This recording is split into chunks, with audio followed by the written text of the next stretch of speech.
So, you've opened NetExplore and you want to have a look around. Click the Explore Mode button on the splash screen to enter our 3D world. Once it's loaded in, you are now free to explore the map. But how exactly do you do that? Well, generally, you can move around using your mouse. Use the scroll wheel on your mouse to zoom in or out. If you don't have a scroll wheel, not to worry. You can zoom in and out using the zoom function in the top left corner. To move around the map, having zoomed in or out, you can click and hold the left mouse button, then move the mouse around. This will drag the camera viewport so that you can navigate to your desired location. This will work the same when using a laptop trackpad and buttons.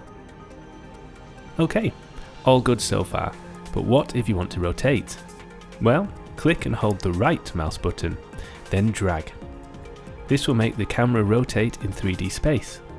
Perfect if you want a top-down view of the town, or if you want to rotate to a different angle to get a better view. If you ever want to get back to the default view, having done some exploring, then you can simply click the reset button below the zoom controls in the top left. While we are in the main view, it is worth pointing out some of the other interface functions available to you. In the bottom left of the screen, there is a sound button. Clicking this will mute the ambient audio that plays while you're exploring the map. Next to this button is the quality controls. Hovering over this will provide a menu of quality options.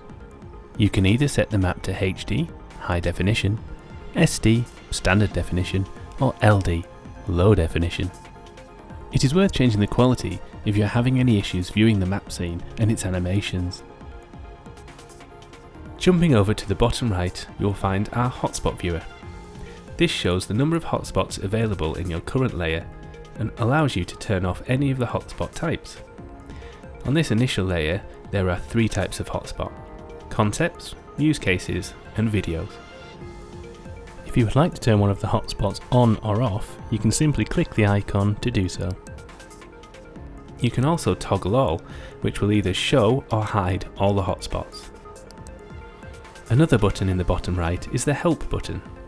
Clicking this will launch the onboarding tour for information on what everything is.